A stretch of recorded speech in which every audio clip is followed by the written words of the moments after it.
Hello everyone. सो हमारे channel का motive है नो रटाफिकेशन ओनली क्लैरिफिकेशन। ठीक है, जैसे ही हमारे पास फ्रीक्वेंसी वर्ड आता है, जो कि फ्रीक्वेंसी इतना इंपॉर्टेंट है, आप फिजिक्स पढ़ोगे तो उसमें तो फ्रीक्वेंसी रहती ही रहती है। देन अगर आप केमिस्ट्री पढ़ रहे हो तो उसमें भी फ्रीक्वेंसी के बारे में सुनोगे। उसके बाद अगर बायोकेमिस्ट्री पढ़ रहे हो उसमें भी, बायोलॉजी में भी, इन्वायरमेंटल साइंसेज में भी, मतलब जितने भी साइंसेज के ब्रांचेज हैं हर एक में कहीं ना कहीं फ्रीक्वेंसी तो आ ही जाती है। ठीक है, तो हमें ज़्यादातर क्या पता होता है? फ्रीक्वेंसी। फ्रीक्वेंसी का मतलब यही पता होता है कि फ्रीक्वेंसी क्या हमारे पास 1/t है। बट इसका कोई भी फिजिकल कॉन्सेप्ट हमें कुछ भी नहीं इसके बारे में पता रहता है। ऑलमोस्ट सब माइंड में एक कंफ्यूजन रहती है कि फ्रीक्वेंसी एक्चुअली है क्या। सो आइए जानते हैं फ्रीक्वेंसी। अगर हम लोग देखिए, फ्रीक्वेंसी हमें ये समझना है कि एक्चुअल लाइफ में क्या चीज़ें जो हो रही हैं वो फ्रीक्वेंसी से रिलेटेड है। ठीक है, हमेशा अपना कॉन्सेप्ट इस तरीके से आप अपना बिल्डअप करिए। जैसे फॉर एग्जाम्पल फैन, हमारा फैन चलता है। फैन चलता है, क्या कर रहा है? वो एक ही जगह पे चल रहा है। तो मतलब कहने का मतलब, अगर मैं एक पॉइंट ले रही हूँ तो उस पॉइंट को वो बार बार क्रॉस कर रहा है। ठीक है, दूसरी एग्जाम्पल ले सकते हैं स्विंग। जैसे बच्चे हैं, पार्क में जाते हैं, झूला झूलते हैं, तो स्विंग में क्या रहता है? वो बच्चे यहाँ से फिर ऊपर जाएगा, यहाँ से ऐसे, मतलब वो अपने मीन पोजीशन पे बार बार आ रहा है।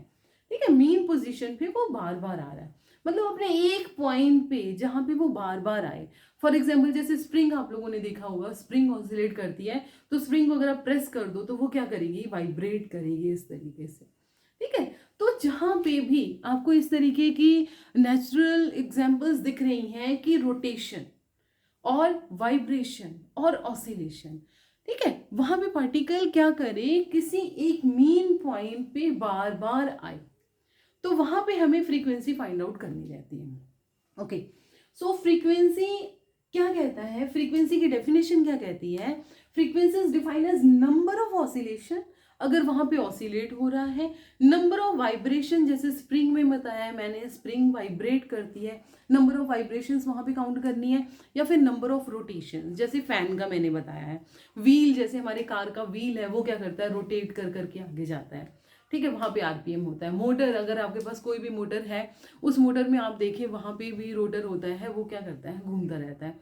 तो कोई भी चीज जो रोटेट होती है, ठीक है ना, तो नंबर ऑफ, वही आपको नंबर काउंट करने हैं। जैसे आपने फैन को देखना शुरू कर दिया, अब फैन को देख रहे हैं और काउंट कर रहे हैं कि 1 मिनट मैंने टाइम लिया, 1 मिनट में ये कितनी बार रोटेट कर रहा है।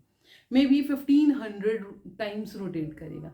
बट इसकी स्पीड इतनी ज़्यादा है कि हमें समझ में ही नहीं आएगा, हम काउंट ही नहीं कर सकते हैं नेक्ड आई से। ठीक है, तो उसकी स्पीड स्लो करके काउंट कर सकते हैं। उसी तरीके से कार के व्हील की रोटेशन भी हम लोग काउंट कर सकते हैं, अगर मैं बिल्कुल स्लो स्पीड पे अपनी कार को मूव करूँ। ओके, सो आपको नंबर्स काउंट करने हैं, नंबर ऑफ ऑसिलेशन, रोटेशन और वाइब्रेशन। जैसे बच्चा है स्विंग पे, वो बैठा हुआ है और झूल रहा है, और दूसरा बच्चा वेट कर रहा है कि अब मेरी बारी आएगी, और उसको उसने बोल दिया क्या कि 10 टाइम ही सिर्फ झूलना है, 10 बार जब तुम्हारे कंप्लीट हो जाएंगे तो फिर मैं बैठूंगा। होता है, ये नॉर्मली होता है बच्चों में। तो वहां पे आपको काउंट करना है। काउंट कैसे करना है? 1 2 3 4, इस तरीके से आप काउंट कर रहे हो। मतलब आपने क्या पॉइंट लिया है? ये वाला पॉइंट लिया हुआ है। ठीक है ना, यहाँ पे आपका कंप्लीट हो रहा है ऑसिलेशन, तो वहां पे आप अपने ऑसिलेशंस को काउंट कर सकते हैं। सो नंबर ऑफ ऑसिलेशंस और वाइब्रेशन और रोटेशन, तीनों केसेस में हम फ्रीक्वेंसी को फाइंड आउट कर सकते हैं।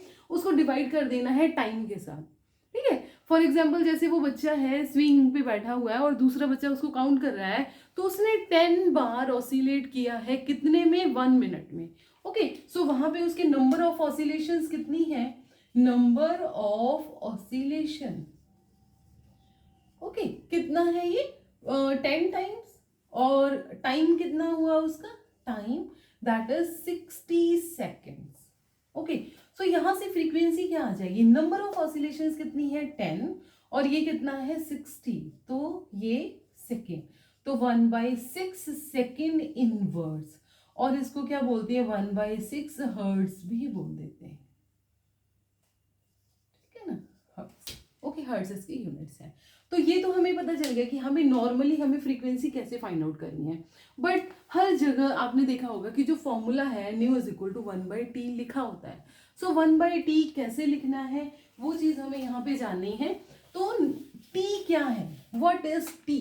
T is time period, it is capital T, but इस केस में इसको कैसे लिखते हैं हम लोग, विद स्मॉल टी के साथ लिखते हैं, ठीक है। तो ये हमारा कैपिटल टी है, capital T is time period, time period to time period, what is time period, that time is taken which time is taken to complete one rotation, okay one rotation को complete करने के लिए, one vibration को complete करने के लिए, one oscillation को complete करने के लिए जो टाइम लगता है उसको क्या बोलते हैं हम लोग, capital T. So capital T क्या है, time period, time taken to complete one rotation, ठीक है, और ऑसिलेशन और वाइब्रेशन। इसका मतलब क्या है कि टाइम कितना है हमारे पास, कैपिटल टी, टाइम कितना है, कैपिटल टी, और नंबर ऑफ रोटेशंस कितनी हुई कैपिटल टी में, टाइम पीरियड क्या है, time taken to complete one rotation, इसका मतलब वन रोटेशन को कंप्लीट करने में जितना टाइम लगा है। सो रोटेशंस कितनी हुई, number of rotations one, okay, जो फ्रीक्वेंसी क्या आ जाएगा मेरे पास, नंबर ऑफ ऑसिलेशन और rotation, it is one, given time क्या है हमारे पास, कैपिटल टी। तो ये हमारे पास फॉर्मूला आ गया कि फ्रीक्वेंसी क्या है, दैट इज 1/t, ठीक है।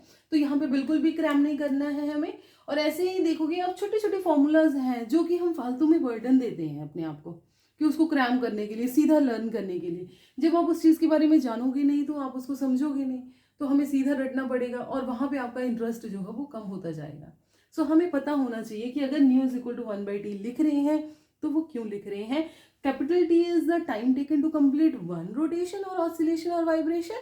सो in this time period how many oscillations are completed, one oscillation, so frequency is written as 1/T, okay।